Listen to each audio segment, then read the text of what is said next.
Bonjour à tous.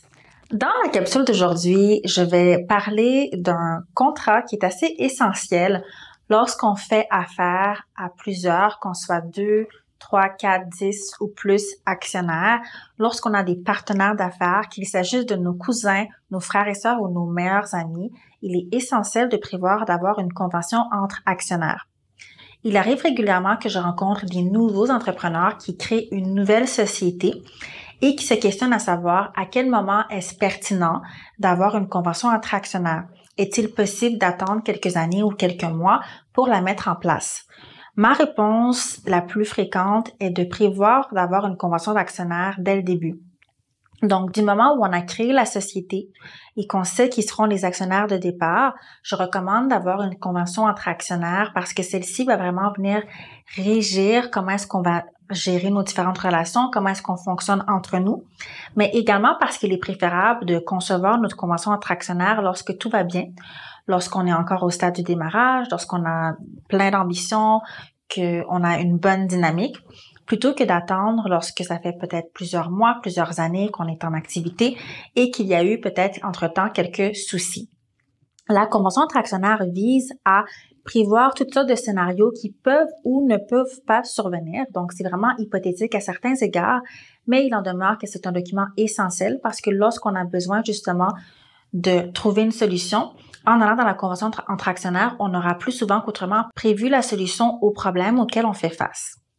Donc, pour commencer, la convention entre actionnaires, elle est pratique dans certains scénarios comme en cas de décès, en cas de départ, en cas d'invalidité. On va les regarder ensemble aujourd'hui. Pour démarrer, en cas de décès. Donc, on va y aller avec le scénario le plus dramatique de tous, mais bon, ce sont des choses qui peuvent arriver. Il faut garder en tête que lorsqu'on est actionnaire, nos actions font partie de nos actifs. Donc, si nous n'avons pas de testament qui prévoit certaines dispositions, c'est important de le faire parce que nos actifs seront légués selon nos dispositions testamentaires. Donc, lorsqu'on a des actions, elles en font partie. Donc, ce sera important de définir qu'est-ce que je veux qu'ils se produisent dans le testament et également le prévoir dans la convention entre actionnaires. Donc, en cas de décès, est-ce que les actions vont aller à la succession? Donc, est-ce qu'on souhaite que nos actions soient vraiment léguées à nos héritiers? Ou est-ce qu'on préfère prévoir que nos partenaires rachètent nos actions ou est-ce qu'on veut que la société rachète nos actions? Donc, ce serait important de le déterminer. Si on ne prévoit rien, ni dans son testament, ni dans la convention entre actionnaires parce qu'elle n'existe pas, ben, les actions vont aller par défaut à la succession. Donc, en tant que partenaire d'affaires, je peux me retrouver avec comme nouveau partenaire les héritiers de mon partenaire d'affaires. Donc, vraiment important de prévoir le coût. Ensuite, en cas de départ, donc lorsqu'on se lance en activité, c'est possible qu'au début, on soit 5 partenaires et qu'au fur et à mesure des années, plusieurs partenaires quittent pour d'autres projets, quittent par malentendu, peu importe la raison. Ce sont des choses qui arrivent et par conséquent, c'est essentiel de prévoir dès le départ ce sera dans quelles circonstances qu'il est possible de partir. Donc, est-ce que je vends mes parts à mes partenaires? Est-ce que je peux les vendre à un tiers? Si je veux partir, comment est-ce qu'on fait le processus d'évaluation des actions? Est-ce que je peux déterminer moi-même un montant? Est-ce que plutôt on va y aller avec la juste valeur marchande? Donc, vraiment venir prévoir comment est-ce qu'on veut que les modalités fonctionnent si un partenaire veut partir. Et même chose aussi si on veut faire entrer un nouveau partenaire. Donc, est-ce qu'on vient diluer les partenaires existants? Est-ce qu'on propose aux partenaires existants d'injecter davantage d'argent avant de pouvoir faire appel à un partenaire externe? Donc, ce sont des choses qui seront prévues dans la convention.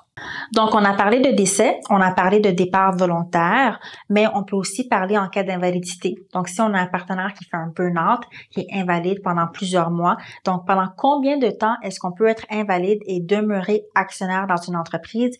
Ce sont des détails qui seront pris en considération dans notre convention entre actionnaires. Donc, on peut avoir la notion d'invalidité temporaire, invalidité permanente. Donc, si quelqu'un a un accident et n'est pas en mesure de travailler pour une période indéterminée ou à vie, ben alors on peut venir déterminer comment est-ce qu'on va venir procéder au rachat des actions dans ce genre de circonstances. Donc, mis à part le décès, l'invalidité, le départ, il faut aussi prévoir un départ qui est peut-être involontaire dans le sens que La convention permet de définir quelles sont les attentes respectives, les attentes qu'on a les uns envers les autres en tant que partenaires qui viennent s'associer. Ce qui veut dire qu'il est possible qu'un partenaire soit peut-être moins impliqué que prévu. Donc, si j'ai des attentes envers un partenaire qui est responsable du développement des affaires ou un autre qui est responsable du financement et que mes partenaires ne font pas ce qu'ils doivent faire ou qu'ils ne répondent pas aux attentes qu'on avait envers eux, il est possible de prévoir des scénarios dans lesquels on vient mettre fin à notre partenariat parce qu'on avait des attentes claires et qu'il n'y a pas eu justement de complétion de responsabilité par nos partenaires. Ça peut être aussi en cas de fraude, en cas de vol, en cas de violation, par exemple, du respect d'une des clauses. Donc, c'est vraiment un cas qu'il faut aussi garder en tête. Ceci étant dit, ça, ce sont les scénarios dans lesquels on est content d'avoir mis sur pied une convention entre actionnaires, mais je vais aussi prendre le temps de mentionner quelques clauses qui sont essentielles à prévoir dans sa convention entre actionnaires. Peut-être que toi qui regardes la vidéo, tu en as déjà une, peut-être que tu n'en as pas. Là, maintenant, si tu n'en avais pas, j'espère que tu es convaincu que c'est essentiel d'en avoir une. Et si tu en avais une, ce serait important de valider que tu as prévu les quelques clauses suivantes.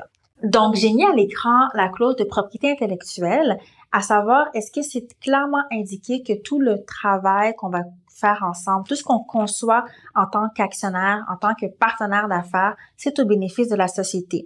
Donc, si on a conçu une nouvelle invention, des nouvelles stratégies, on a conçu une méthodologie, on le fait au bénéfice de la société qu'on a créée ensemble. Donc, la propriété intellectuelle lui appartient. Donc, si demain je quitte pour une autre aventure, je ne peux pas quitter avec mes projets, mes idées, le contenu que j'ai créé, les documents. Ceux-ci appartiennent vraiment à la société. Et également, dans le même sens, il faut prévoir une clause de non-concurrence. Donc, lorsque je bâtis un projet avec mes partenaires, on partage ensemble des idées, des stratégies, on développe ou on conçoit une idée, un produit, un service. Donc, on développe des choses ensemble et c'est possible pour moi d'avoir un avantage concurrentiel si je quitte et je décide de partir une autre entreprise similaire. Pour ces raisons, on veut prévoir une clause de non-concurrence et également prévoir une clause de non-sollicitation. Donc, non-sollicitation des clients qu'on aura développés ensemble, non-sollicitation des fournisseurs, non-sollicitation des employés. Donc, ce n'est pas permis en tant qu'ancien partenaire de venir essayer de débaucher les membres de l'équipe ou des clients. Mais ça, c'est seulement si on a prévu une clause à cet effet dans la convention entre actionnaires. Donc, c'était vraiment un aperçu de pourquoi est-ce qu'on devrait avoir une convention entre actionnaires, en quoi est-ce que c'est pertinent et en quoi c'est essentiel. Donc, c'est vraiment comme un contrat de mariage.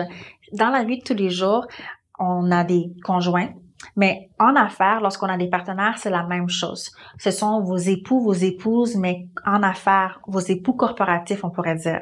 Et pour ces raisons, il faut prévoir qu'est-ce qui se passe si on ne veut plus travailler ensemble, si on veut se quitter, si un veut quitter, si un veut amener quelqu'un d'autre dans l'aventure. Donc, tout ce genre de scénarios sont prévus dans la convention entre actionnaires. Et également, j'ai fait un survol de quelques clauses essentielles comme la propriété intellectuelle, la non-sollicitation et la non-concurrence. Donc, c'était vraiment un bref aperçu.